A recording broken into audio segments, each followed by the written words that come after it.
Welcome to the online class of Professor S.K. Paul, HOD, University Department of English, Bihar University, Muzaffarpur.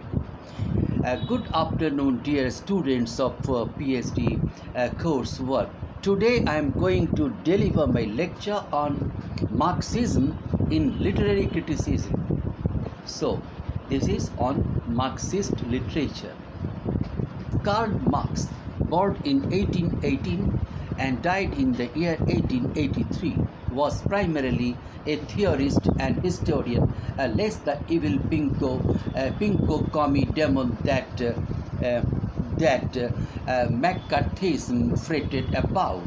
After examining social organization in a scientific way, thereby creating a methodology for social science, political science, he perceived human history to have consisted of a series of struggles between classes, between the oppressed and the oppressing, whereas Freud saw sexual energy to be the motivating factor behind human endeavor, and Nabokov seemed to feel artistic impulse was the real factor. Marx thought that historical materialism was the ultimate driving force, a notion involving the distribution of resources, gain, production, and such matters. The supposedly natural political evolution involved and would in the future involve feudalism leading to bourgeois capitalism, leading to socialism, and finally to utopian communism. In bourgeois capitalism, the privileged bourgeois rely on the proletariat, the labor force responsible for survival. Marx theorized that when profits are not reinvested in the workers but in creating more factories, the workers will grow poorer and poorer until no short-term patching is possible or successful. At a crisis point, a revolt will lead to a restructuring of the system. For a political system to be considered communist, the underclasses must own the means of production, and not the government, not the police force. Therefore, aside from certain first century Christian communities and other temporary communes, communism has not yet really existed. The Soviet Union was actually a state-run capitalism.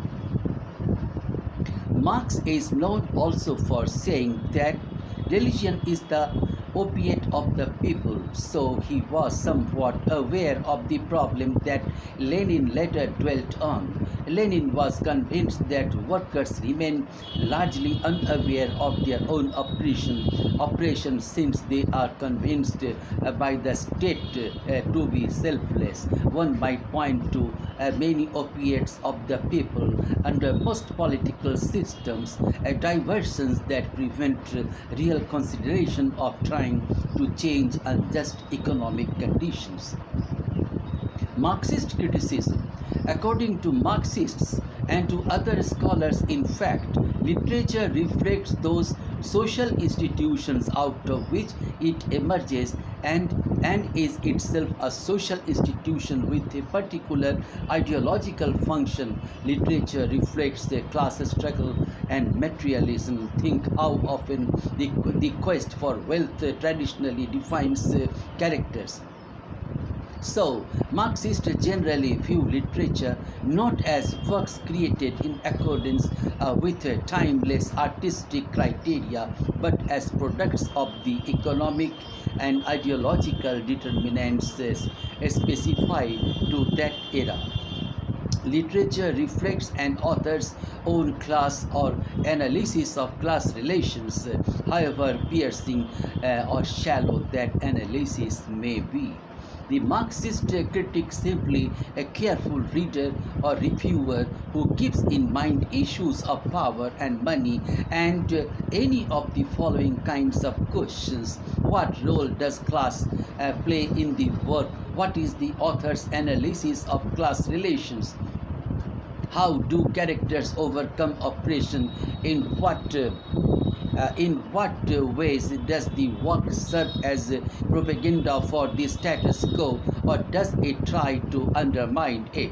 What does the work say about oppression, or are social conflicts ignored or blamed elsewhere? Does the work purpose some form of utopian vision as a solution to the problems encountered in the work? Marxism and literary theory. Marxism is a materialist philosophy which tried to interpret the world based on the concrete, natural world around us and the society we live in. It is opposed to idealist philosophy which conceptualizes a spiritual world elsewhere that influences and controls the material world. In one sense, it tried to put people's thought into reverse gear, as it was a total deviation from the philosophies that came before it.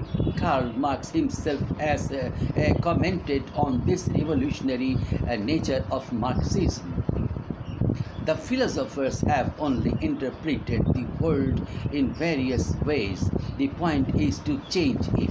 It is true that while other philosophies tried to understand the world, Marxism tried to change it.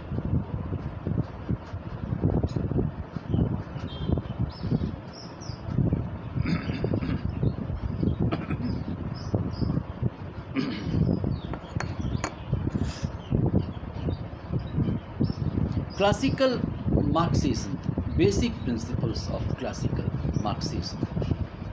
According to Marxism, society progresses through the struggle between opposing forces.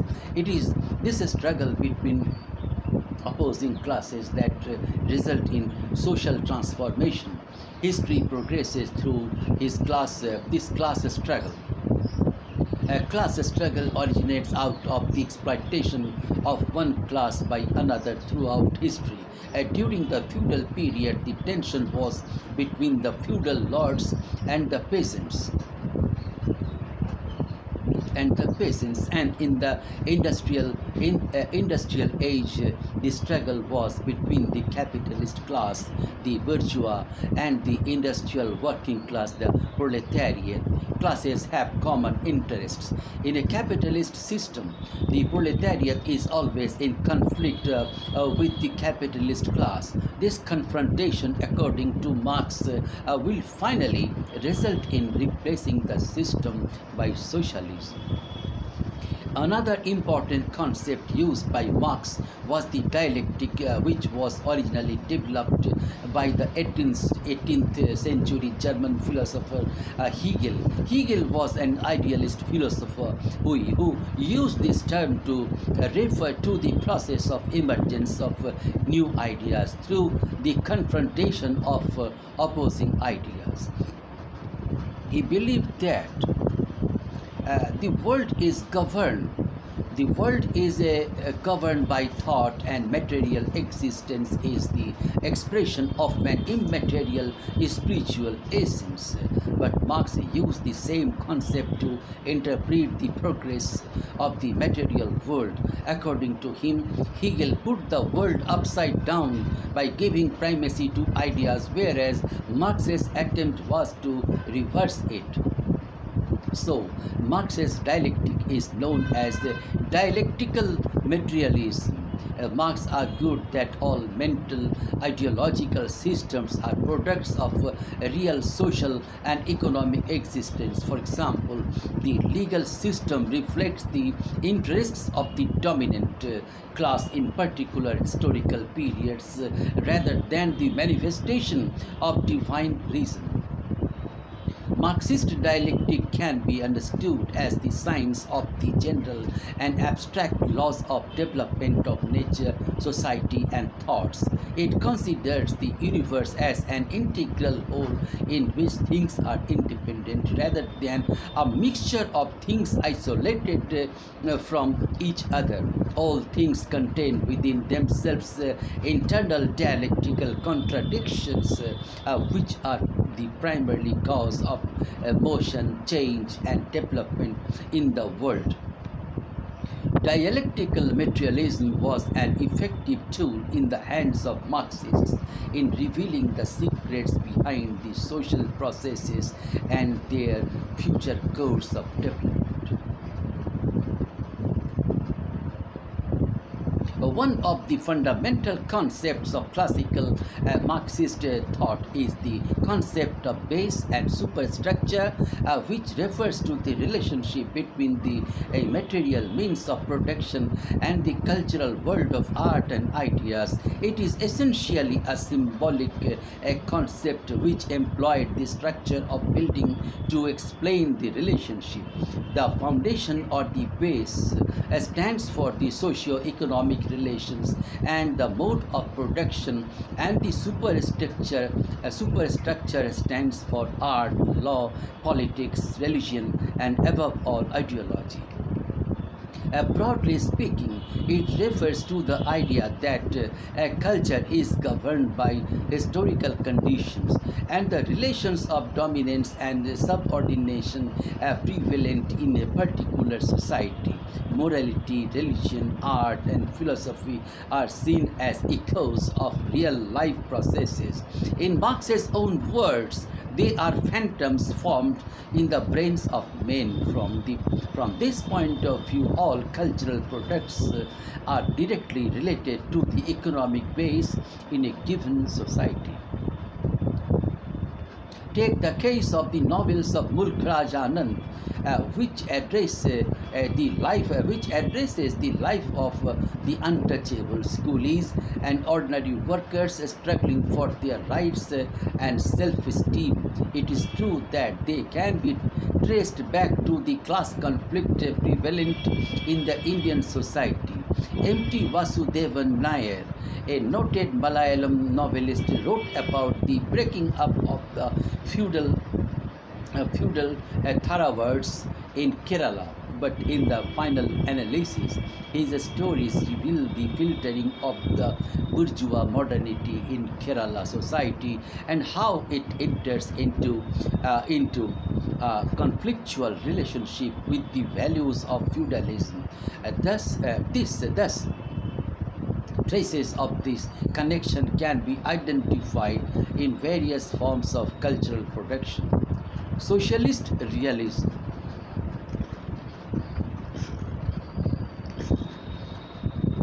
Socialist realism took shape as the official aesthetic principle of the new communist society. It was mainly informed by the 19th century aesthetics and revolutionary politics. Raymond Williams identifies three principles as the founding principles of socialist realism. They are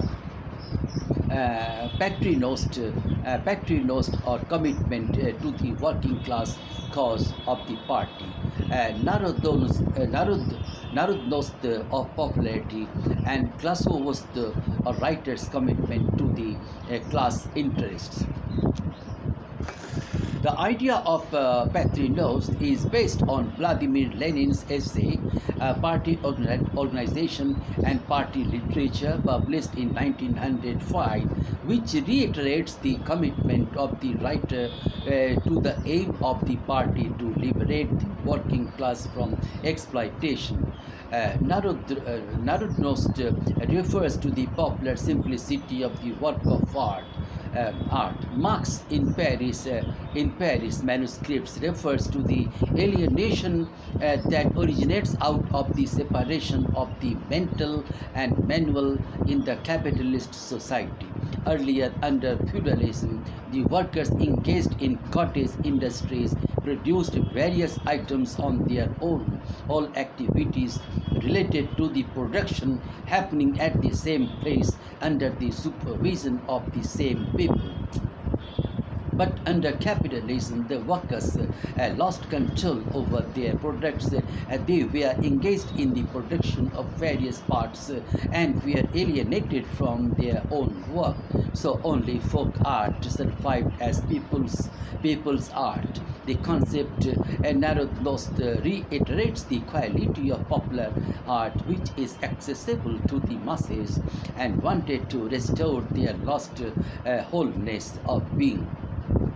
Clasovost refers to the commitment of the writer to the interests of the working class. It is not related to the explicit allegiance of a writer to a particular class, but writer's inherent ability to portray the social transformation. For example, Balzac, a supporter of a uh, Bourbon dynasty, provides a penetrating account of the French society than all the historians. Though Tolstoy, the Russian novelist, was an aristocrat by birth and had no affiliation to the revolutionary movements in Russia, Lenin called Tolstoy the mirror of Russian revolution, as he was successful in revealing the transformation in Russian society that led to the revolution through his novels. Lenin's position regarding art and literature was harder than that of Marx and Friedrich Engels. He argued that literature must become an instrument of the party. In the 1934 Congress of Soviet Writers, Socialist Realism was accepted as the official aesthetic principle of Soviet Union. It was accepted as a dogma by communists all over the world. Thus, with the declaration of official literary policy by Soviet Union, the Moscow line was popularized and got international acceptance among communists. As a result, a direct cause-effect relationship between literature and economics was assumed, with all writers seen as trapped within the intellectual limit of their class position. One of the examples of the rigid Marxist literary criticism is Illusion and Reality by Christopher Caldwell. However, establishing a one-to-one relationship between base and superstructure, as some vulgar Marxists may attempt, is opposed by the Marxist critic Terry Eagleton. According to him, each element of society's superstructure, art, law, politics, and religion, has its own tempo of development, its own internal evolution, which is not reducible to a mere expression of the class struggle or the state of the economy. Yet classical Marxists claim that in the last analysis, the superstructure is determined by the mode of production. The Hungarian Marxist critic George Lukács represented this type of political orthodoxy. Lukács considered the 19th century realist fiction as a model and believed that a realist work must reveal the underlying pattern of contradictions in a social order. His debate with Bertolt Brecht on the whole questions of realism and expressionism discussed in detail the importance of form and the concept of form in Marxist criticism. The debate was handed over to the formalists who developed new directions in the development of Marxist criticism. Developments in Marxist aesthetics. Marxist criticism flourished outside the official line in various European countries. Russian formalism emerged as a new perspective informed by Marxism in the 1920s. It was disbanded by the Communist Party as it did not conform to the official theoretical perspective of the party. The prominent members of this group were Victor Shklovsky, Boris Tomaszkowski, and Boris Eichenbaum, who published their ideas originally in Russian formalist criticism, four essays edited by Lee T. Lemon and Marion J. Reis. Though suppressed in Soviet Union, the formalists emerged in various forms in the USA, Germany, and Prague. One of the members of this group, Mikhail Bakhtin, remained in Soviet Union and continued his critical practice. His concept of dialogism affirmed plurality and variety. It was an argument against the hegemony of absolute authorial control. He affirmed the need to take others, others and otherness into account. In one sense, it was an argument against the increasing homogenization of culture and political life in Soviet Union. Many others belonging to the same perspective went into exile and continued their work abroad. It was the beginning of a new form of Marxist criticism. Roman Jakobson founded the Prague Linguistic Circle along with René Wellek and a few others. In Germany, the Frankfurt School of Marxism Aesthetics was founded in 1923 as a political research institute attached to the University of Frankfurt. Walter Benjamin, Theodor Adorno, and Herbert Marcuse were some of the important figures attached with this school.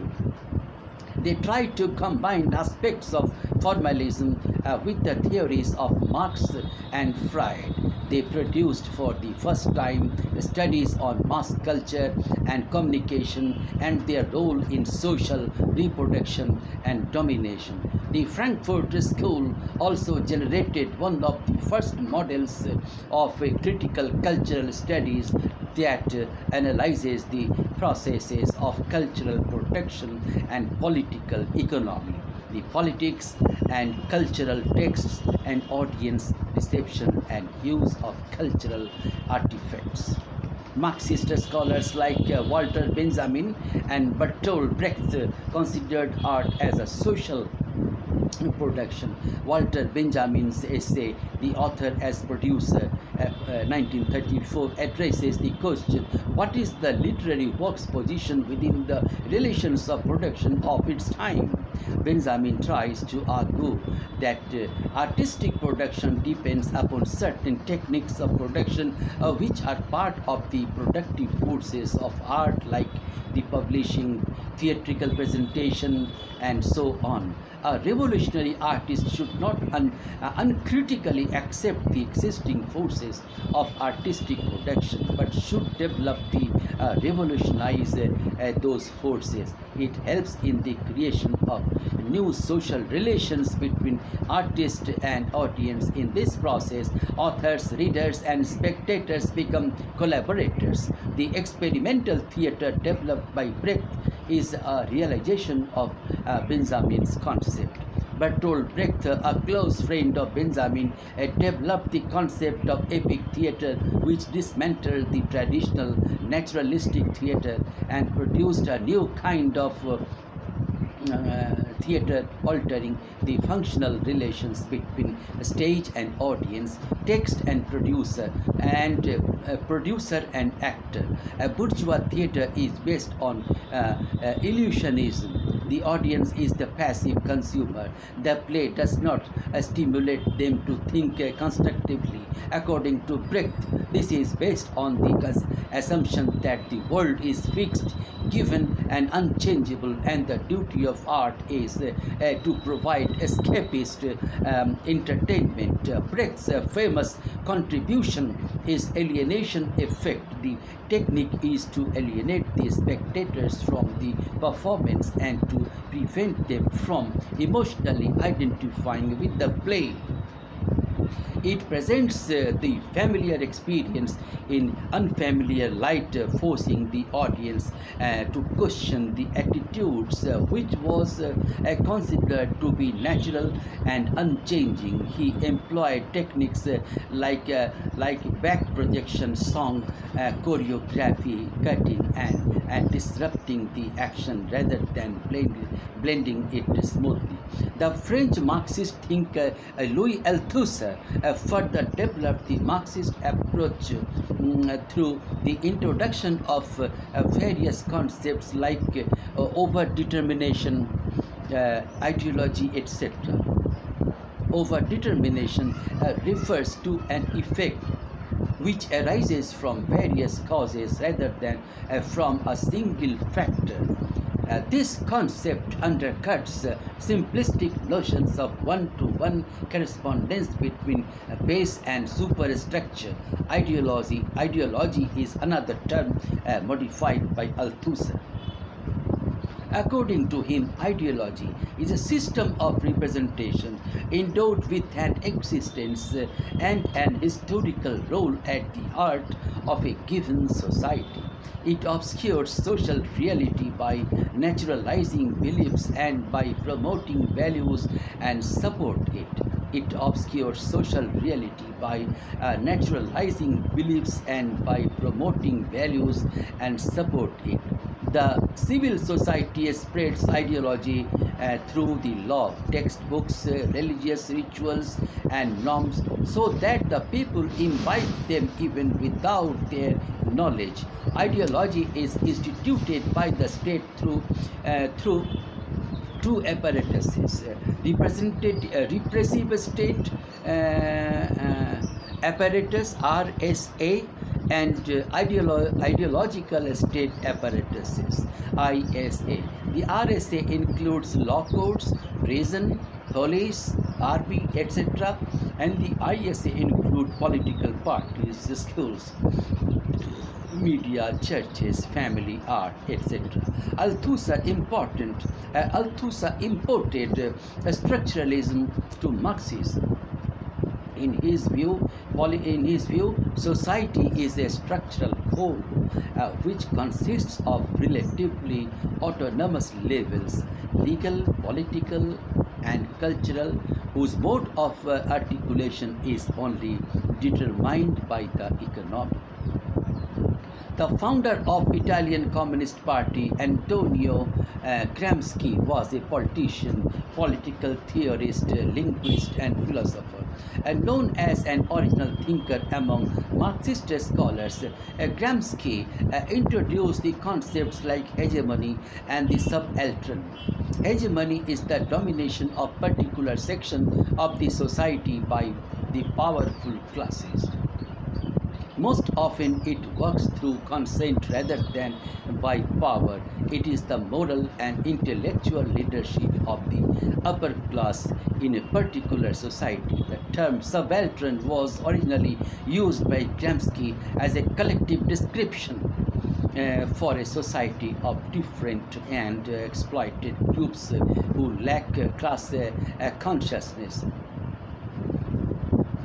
But now it is being used to represent all marginalized sections like Dalits, women, minorities, etc. An influential figure among the New Left was Raymond Williams.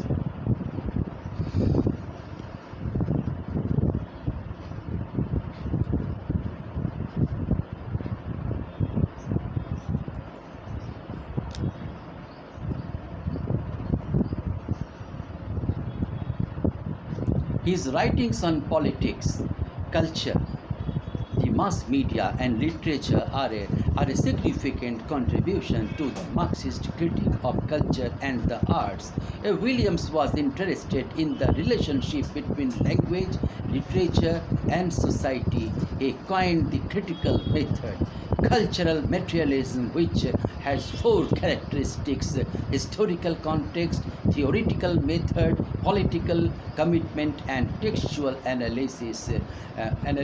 Cultural materialism gives us a different perspectives based on what we choose to suppress or reveal in reading from the past.